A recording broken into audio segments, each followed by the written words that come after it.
കർത്താവ് ആഗ്രഹിക്കുന്ന ഒരു കാര്യം നമ്മളിൽ പൂർത്തീകരിക്കപ്പെടാതെ എങ്ങനെ നമ്മുടെ ആഗ്രഹങ്ങൾ ദൈവകരങ്ങളിൽ നമുക്ക് നേടിയെടുക്കാൻ പറ്റും? ഏറ്റവും പ്രധാനപ്പെട്ട വിഷയമാണ് ഞാൻ പറയുന്നത്. ശത്രുതയുടെ സകല മതിൽക്കെട്ടുകൾ നമ്മൾ തകർക്കണം. ഒരു ക്രിസ്ത്യാനിയുടെ ജീവിതത്തിൽ ശത്രുതയുടെ മതിൽക്കെട്ടുകളില്ല. ക്രിസ്ത്യാനിക്ക് ഒരേ ഒരു ശത്രുവേ ഉള്ളൂ. അതൊന്ന് പത്രോസ് 5-ാം അധ്യായം 8-ാമത്തെ തിരുവചനത്തിൽ നാം വായിക്കുന്നുണ്ട്. നിങ്ങളുടെ ശത്രുവായ പിശാച് അലറുന്ന സിംഹത്തെ പോലെ ആരെ വിഴുങ്ങണമെന്ന് നോക്കിക്കൊണ്ട് ചുറ്റി നടക്കുകയാണ്. ഒരു ക്രിസ്ത്യാനിക്ക് ഒരൊറ്റ ശത്രുവേ ഉള്ളൂ. അത് ആത്മീയ ലോകത്തെ, അതായത് എൻ്റെ ആത്മാവിനെ നശിപ്പിക്കാൻ കഴിവുള്ള, ആധിപത്യത്തിലും അടിമത്തത്തിലും ആത്മീയ നാശത്തിലേക്കും തള്ളിയിടാൻ കഴിവുള്ള ഒരേ ഒരു ശത്രുവേ ഉള്ളൂ, പിശാച്. നമുക്ക് വേറെ ശത്രുക്കൾ ഈ ലോകത്തില്ല.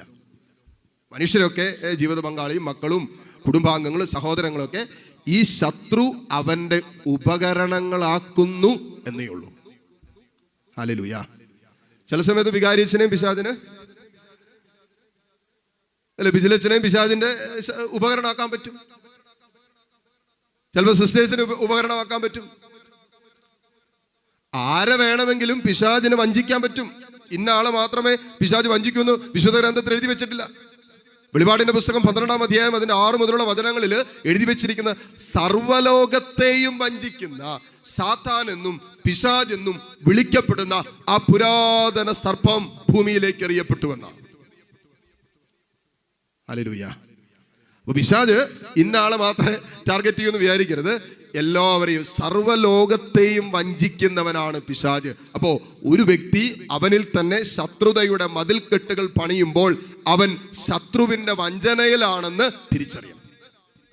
കാരണം ദൈവം തന്റെ സ്നേഹം വഴി, തന്റെ ബലി വഴി, തന്റെ രക്തം വഴി സമാധാനം പുനഃസ്ഥാപിക്കുകയും ശത്രുതയുടെ മതിൽക്കെട്ടുകളെയും തകർത്തിട്ട് ഞാൻ ഇന്നും ശത്രുതയുടെ മതിൽക്കെട്ടുകൾ സൂക്ഷിക്കുമ്പോൾ ഞാൻ പിശാചിന്റെ വഞ്ചനയിലാണ്. ഹല്ലേലൂയ. നിങ്ങൾ ആലോചിച്ചൊക്കെ, ഞാൻ ഒരു വിശുദ്ധ കുർബാനയിൽ പങ്കുചേർന്ന്, കർത്താവിന്റെ ബലിയിൽ പങ്കുചേർന്നിട്ട് ഞാൻ പുറത്തേക്ക് ഇറങ്ങിയിട്ട് എനിക്കിപ്പോഴും ഉള്ളിൽ വെറുപ്പുണ്ടെന്ന് വിചാരിക്കും. എനിക്കിപ്പോഴും ക്ഷമിക്കാൻ പറ്റുന്നില്ലെന്ന് നോക്കി, എനിക്കിപ്പോഴും വിട്ടുകൊടുക്കാൻ പറ്റുന്നില്ലെന്ന്, എനിക്കിപ്പോഴും എളിമപ്പെടാൻ പറ്റുന്നില്ലെന്ന് നോക്കി. ആ വിശുദ്ധ കുർബാനയുടെ യോഗ്യത അല്പം പോലും ഞാൻ സ്വീകരിച്ചിട്ടില്ല. എന്നിട്ട് നമ്മൾ പറയുന്നത്, ഞാൻ എൻ്റെ അച്ഛാ, ഞാൻ 9 വിശുദ്ധ കുർബാന പങ്കുചേർന്ന് പ്രാർത്ഥിച്ചാ, ഞാൻ 1 മാസമായിട്ട് വിശുദ്ധ കുർബാനയിൽ നിയോഗം വെക്കുന്നുണ്ട് അച്ഛാ, എന്നിട്ട് ഇത് നടക്കുന്നില്ലല്ലോ. ഞാൻ എത്ര നാളായി പ്രാർത്ഥിച്ചുകൊണ്ടിരിക്കുന്നത്, എന്നിട്ട് നടക്കുന്നില്ലല്ലോ. എത്ര നാളുകളായി, കഴിഞ്ഞ 2000 വർഷങ്ങളായി ഓരോ അൾത്താരയിലും കർത്താവിൻ്റെ ശരീരവും രക്തവും ഞാൻ സ്വീകരിക്കുമ്പോൾ, അല്ലെങ്കിൽ എൻ്റെ ജീവിതകാലം മാമോദീസായിലൂടെയും അതിനുശേഷം ആദ്യ കുർബാന സ്വീകരണവും അതിനുശേഷവും ഇക്കാലം അത്രയും ഞാൻ അവൻ്റെ ശരീരവും രക്തവും സ്വീകരിച്ചിട്ട് എന്തുകൊണ്ട് ഇന്നും എന്നിലുള്ള ശത്രുതയുടെ മതിൽ കെട്ട് തകർന്നിട്ടില്ല എന്ന് കർത്താവിനോട് ചോദിച്ചൂടെ? ഹല്ലേലൂയ.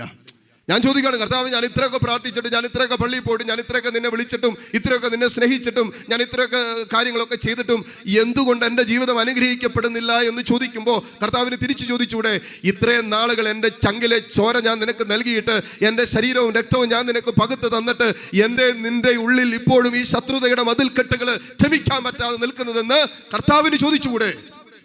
ഇത് തകരാതെ നമ്മൾ അനുഗ്രഹം നമുക്ക് അനുഗ്രഹം കർത്താവ് തരും. ഞാനൊരു കാര്യം പറയട്ടെ, കഴിഞ്ഞ ഒരു 10 വർഷത്തിലധികമായിട്ട് ദൈവമേ നീ എനിക്ക് എന്തെങ്കിലും തരണേന്ന് ഞാൻ ചോദിച്ചിട്ടില്ല. ഒരു കാര്യത്തിനും വേണ്ടി ഞാൻ ചോദിച്ചിട്ടില്ല, അവരെ നീ എനിക്കിത് തരണം, അത് തരണം, ഇന്ന കാര്യങ്ങൾ തരണം ഒന്ന് നിനക്ക് എന്നെക്കുറിച്ച് ദൈവത്തിനൊരു പദ്ധതി ഉണ്ടല്ലോ.